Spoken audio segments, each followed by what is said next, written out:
Anurag Kashyap's Bandar is a safety lecture for men. Bobby Deol plays a struggling television actor in Mumbai who meets a woman through a dating app. They spend some time together, have sex, and then the relationship begins to sour. She becomes increasingly possessive and obsessive. He grows uncomfortable. Eventually, he does what millions of people in the age of Tinder and Bumble do when a relationship becomes too complicated. He ghosts her, blocks her number, and moves on. Then she files a rape case against him. The rest of Bandar follows the destruction that follows. Bobby Deol's character Samar is arrested, jailed, and swallowed by a legal system that seems indifferent to whether he's guilty or innocent. The film leaves little doubt about where its sympathies lie. This is not a story about a misunderstood woman or a murky consent dispute. It is a story about a man whose life is ruined by a woman the film portrays as manipulative, unstable, and vindictive. Now, women have spent generations being warned about men. Don't trust strangers. Don't go home with someone you barely know. Don't be out with a man late. Don't drink with them. Don't assume that a charming man is a safe man. Entire cultures have been built around teaching women how to identify danger before it is too late. The interesting thing about Bandar is that it flips the direction of that warning. The film asks what happens when a man ignores the red flags. The woman Summer becomes involved with is introduced as intensely emotional, impulsive, and unpredictable. She becomes attached almost immediately. She does not respect boundaries. Every warning sign is visible. Yet, he overlooks them because, like many people do, he assumes the situation is manageable with a simple click of a button. It is not.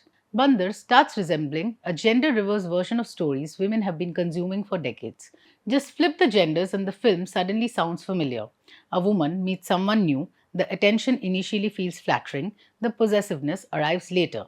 The obsession follows, then comes the punishment for trying to leave rape, threats, acid attacks. We have seen this before in innumerable movies, the news, and even around us. See, Indian cinema has never lacked male psychopaths. There are stalkers, violent ex lovers, rejected suitors, and obsessive men in hundreds of films. Just see Anjam or Dar. Female characters, meanwhile, are more often positioned as victims navigating male danger. Bandar turns that equation upside down.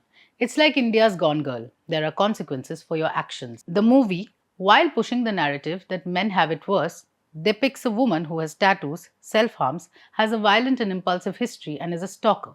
Only her actions put the man in jail, and if reversed, the woman will likely be in a shroud or casket or hospital. The reality of violence, harassment, and discrimination still falls overwhelmingly on women. What has changed, however, is the nature of vulnerability. The rise of social media, dating apps, and public callouts has altered the landscape of modern relationships. Women now possess tools they were denied for generations. Screenshots can become evidence, and Instagram stories can become testimony. A social media post can inflict consequences long before a courtroom delivers a verdict.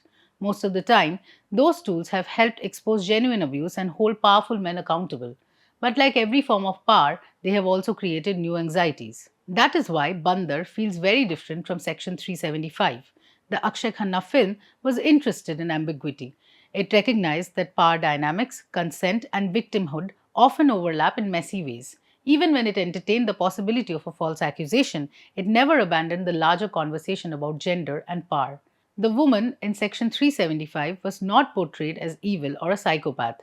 She was calm and composed and as much a victim herself, unlike Sapna Pabbi's character in Bandar.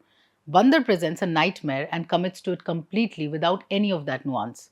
It's like the movie is saying directly that men are in trouble now in this social media age and you have to protect yourselves. Pay attention to who you invite into your life. Don't ignore warning signs because they flatter your ego. Don't assume intimacy guarantees trust. Don't assume rejection is always harmless. Women already know those lessons by heart. Bandar asks what happens when men have to learn them as well. This is Stella from ThePrint.